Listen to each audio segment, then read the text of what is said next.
Friends, एक बार फिर से मेरे YouTube channel chemistry with engineer Satish Kumar में आपका स्वागत है।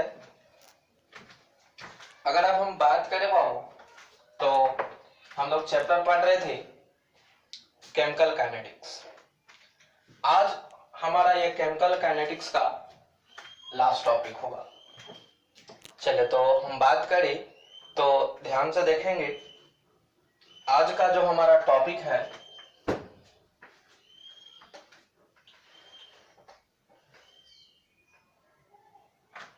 सबसे पहले हम लोग देखेंगे वेग स्थिरांक।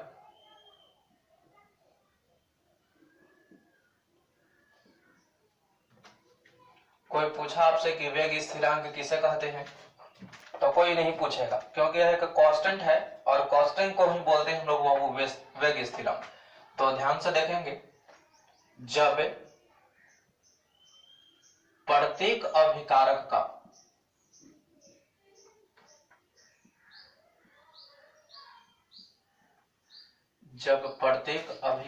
का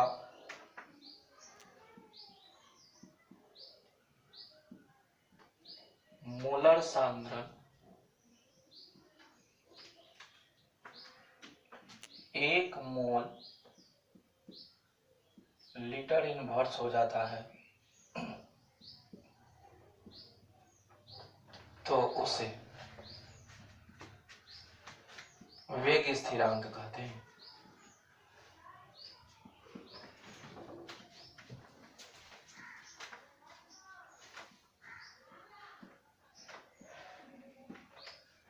और इसे वेग स्थिरांक को हम लोग सूचित करते हैं, यानी इसे के द्वारा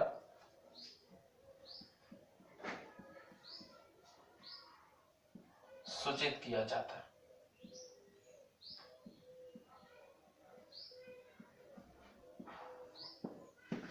ये मेरा मकसद था मेन बताने का, वो वेग स्थिरांक। हम चाहते थे इसको ना भी बता सकते थे, लेकिन इससे एक क्वेश्चन पूछता है वो 2 मार्क्स। क्वेश्चन क्या है कि वेग और वेग स्थिरांक में अंतर स्पष्ट करें। वेग और वेग स्थिरांक में क्या करें बाबू? अंतर स्पष्ट करें। 2 मार्क्स में पूछता है। चलिए, तो आज अगर हम बात करें बाबू, तो हम सबसे पहले क्या किए कि हम आपको वेग स्थिरांक बता दिए कि किसे कहते हैं। तो याद रखेंगे कि जब प्रत्येक अभिकारक का मोलर सांद्रण 1 मोल लीटर इनवर्स हो जाता है, तब वह उसे हम लोग क्या कहते हैं बाबू? वेग स्थिरांक कहते हैं। तो उसे हम लोग क्या कहते हैं? वेग स्थिरांक। और वेग स्थिरांक को सूचित किया जाता है कैसे, ये आपको पता होना चाहिए। जैसे हम लोग प्रथम कोटि पढ़े, शून्य कोटि पढ़े, तो जब भी आया तो के आया, तो हम लोग याद कीजिए। इसके अंतर्गत एक न्यूमेरिकल भी बनाया था। चलिए, अब चलते हैं बाबू अंतर की ओर। अंतर क्या है?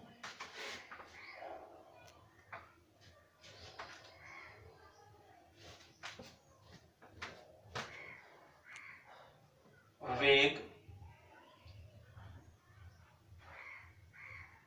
चलिए सबसे पहले हम आपको क्वेश्चन से परिचय करवा देते हैं। वेग और वेग स्थिरांक में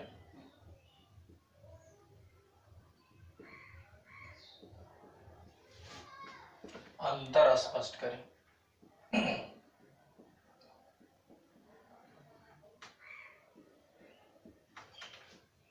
वेग और वेग स्थिरांक में अंतर स्पष्ट करें। ध्यान से देखेंगे बाबू, तो आप लोग ना ही लिखना भूले कि वेग और वेग स्थिरांक में निम्नलिखित अंतर, ये लिखकर ही आप लोग लिखें। चलिए, अब हम लोग चलते हैं बाबू कि एक दाने वेग लिखेंगे और एक दाने लिखेंगे वेग स्थिरांक।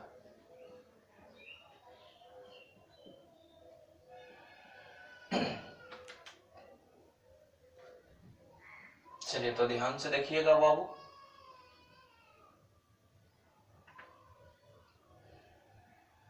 अभिक्रिया का वेग अभिकारक की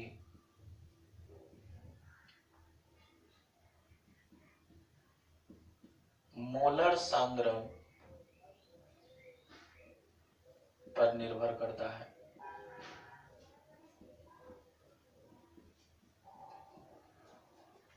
चलिए, तो ये कहता है बाबू, वेग स्थिरांक अभिकारक के मोलर सांद्रण पर निर्भर नहीं करता है। यहां तक तो किसी को दिक्कत नहीं होना चाहिए। और ध्यान से देखते हैं दूसरा। सबसे पहले हम लोग लिख लेते हैं, इसका मात्रक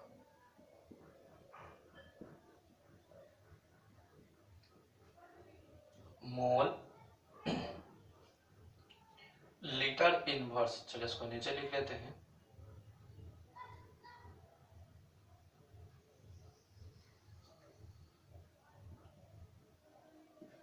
इसका मात्रक mole litre inverse second inverse होता है। इसका मात्रक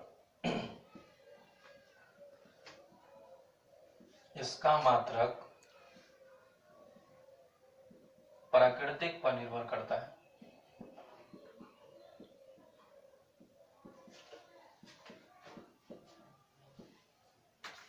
चलिए अब आगे देखते हैं। इसमें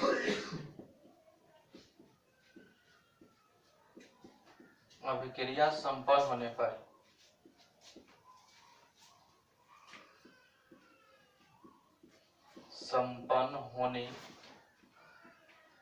पर यह है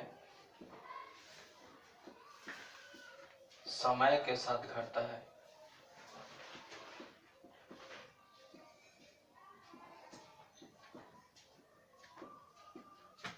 तो ये कहता है बाबू,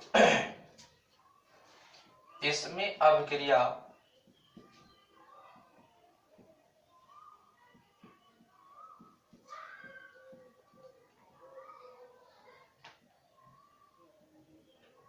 संपन्न होने पर यह है समय के साथ नियत रहता है।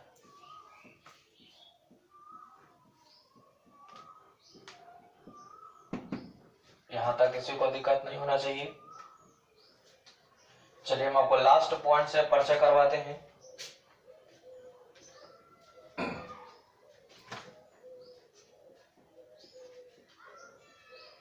इसमें अभिकारक और प्रतिफल के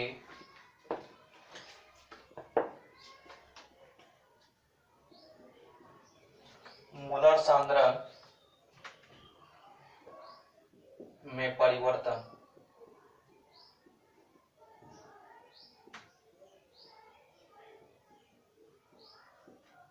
ध्यान से देखेंगे। इसमें अभिकारक और प्रतिफल के मोलर सांद्रण में परिवर्तन होता है। तो ये कहेगा बाबू, इसमें प्रत्येक अभिकारक का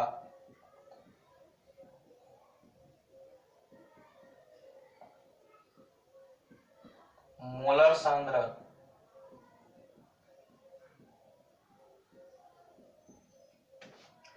एक मोल लीटर इनवर्स होता है।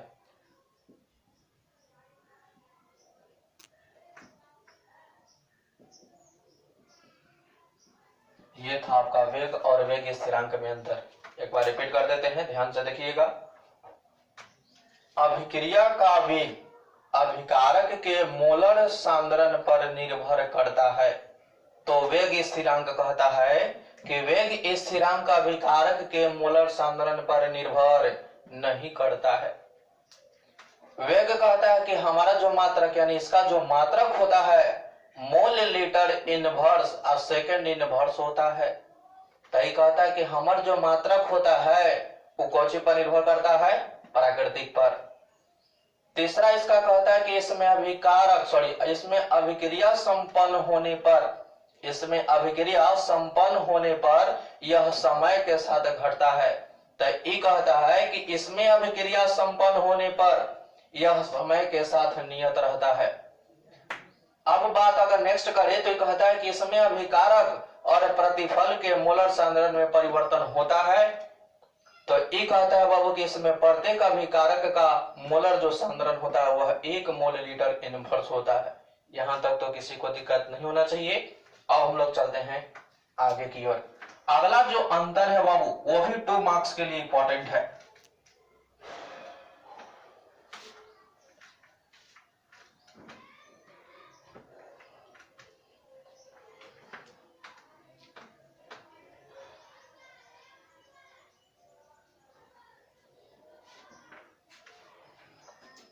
चलिए देखते हैं। अगला जो हमारा अंतर है बाबू, कोटि और अनुक्ता में अंतर स्पष्ट करें।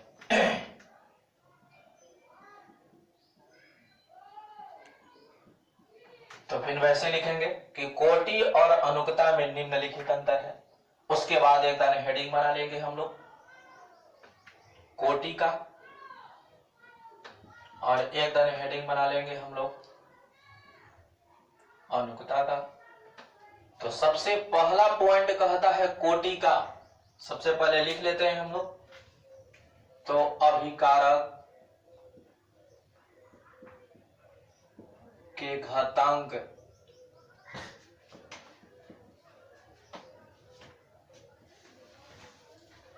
अभिकारक के घातांक के योग को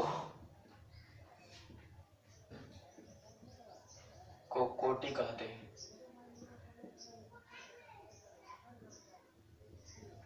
अभिकारक के घातांक के योग को कोटि कहते हैं। हम लोग पढ़ के आ रहे हैं। तो अनुक्ता कहता है अणुओं में उपस्थित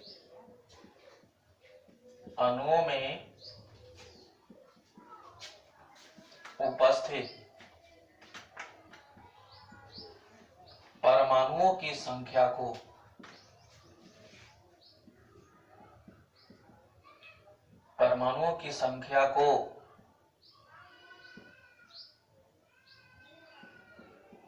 अनुक्ता कहते हैं।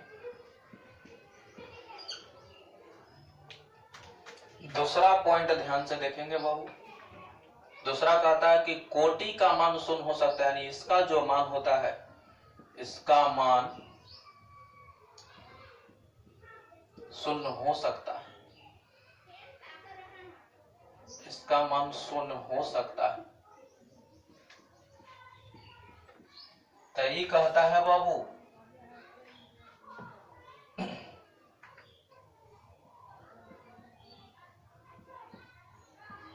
अनुक्ता का मान 0 नहीं होता है। ऐसा लिखेंगे तो बहुत बेटर लगेगा। अनुक्ता का मान 0 नहीं होता है। चलिए तीसरा पॉइंट पर हम लोग अगर बात करें तो कोटि का मान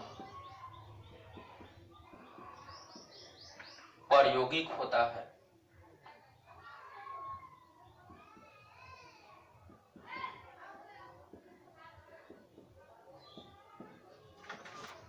अनुक्ता का मान निश्चित होता है, यानी इसका मान निश्चित होता है।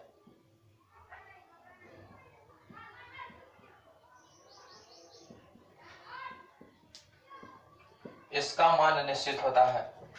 चौथा पॉइंट की अगर हम बात करें तो कोटि का मान भिन्न भिन्न होता है।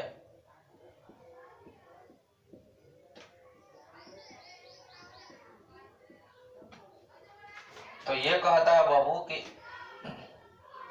अनुकता का मान पूर्णांक होता है,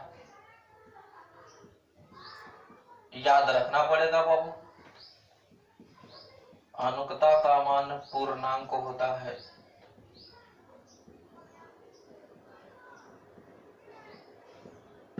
चलिए एक बार रिपीट कर लेते हैं हम लोग।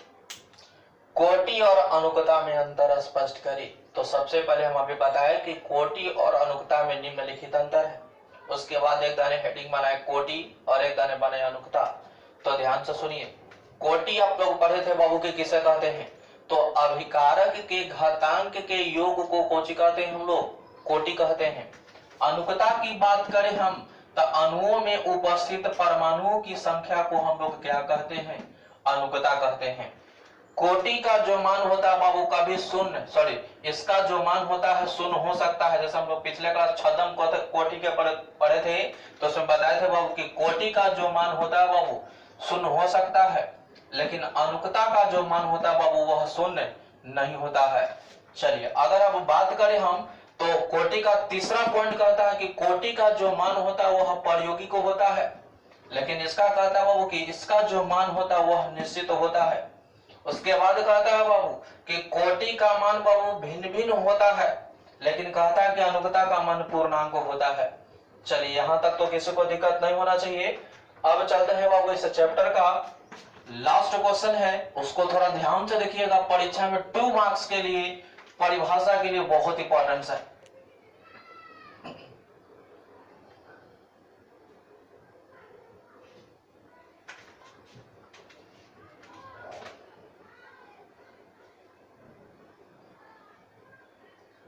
आर्हेनियस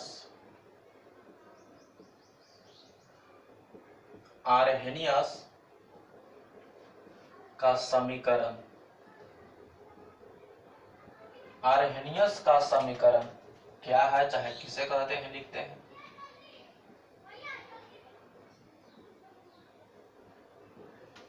बहुत इंपॉर्टेंट है 2 मार्क्स के। चलिए इसको ध्यान से देखिएगा। वो वेग स्थिरांक और ताप के बीच संबंध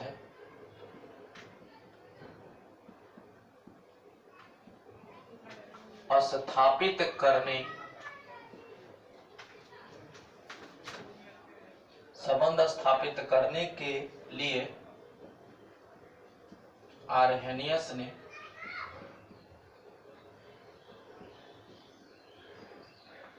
एक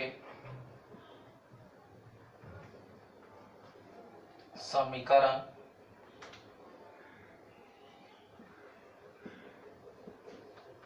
ज्ञात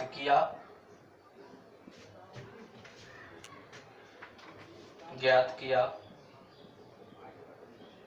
जिसे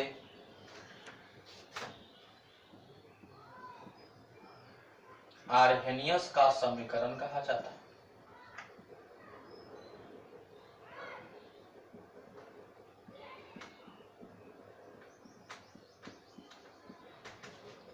अर्थात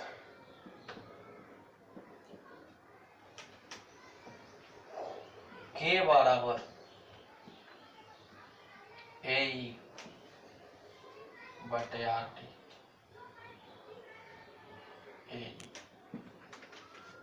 अब ध्यान से देखेंगे बाबू, सॉरी यहाँ पर ई ए होगा, संकीर्ण ऊर्जा हम लोग पढ़े थे। आप ध्यान से देखते हैं बाबू। अब बात आता है कि इसका मतलब समझते हैं।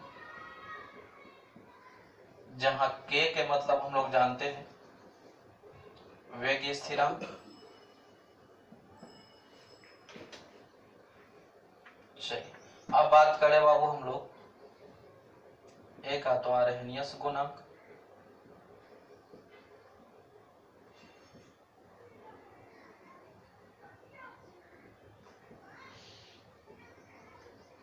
यहां तक तो किसी को दिक्कत नहीं होना चाहिए, यहां तक तो किसी को दिक्कत नहीं होना चाहिए।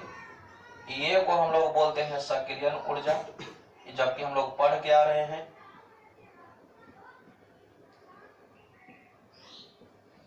R के मतलब आपको पता है कि गैसीय नियतांक होता है,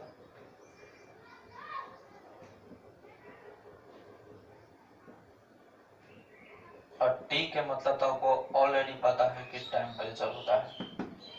चलिए तो एक बार फिर से इसको देख लेते हैं बाबू।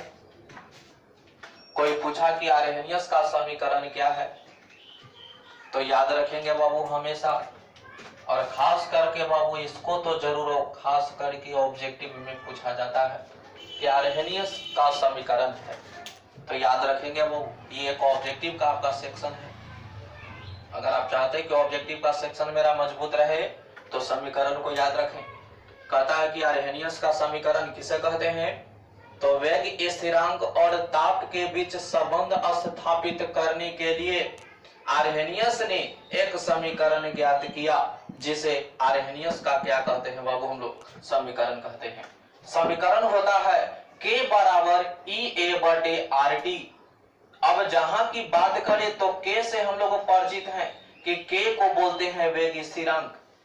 अब बाकी आता है बाबू कि इसमें A है, तो इसमें जो A है बाबू आपका, सॉरी A जो इधर देख रहे हैं आप लोग, A को बोलते हैं आर्हेनियस गुणांक। क्या बोलते हैं, आर्हेनियस गुणांक। E A को तो ऑलरेडी हम लोग पढ़ चुके हैं कि सक्रियण ऊर्जा, और R को गैसीय नियतांक, और T को क्या बोलते हैं, तो ताप बोलते हैं। तो बात करें बाबू तो आपका जो केमिकल जो काइनेटिक्स जो था वह चैप्टर आपका समाप्त हो गया। अब अगर बात करें हम लोग तो नेक्स्ट चैप्टर की ओर प्रस्थान करेंगे नेक्स्ट क्लास में। चले तो आज का क्लास मेरा यहीं पे समाप्त होता है।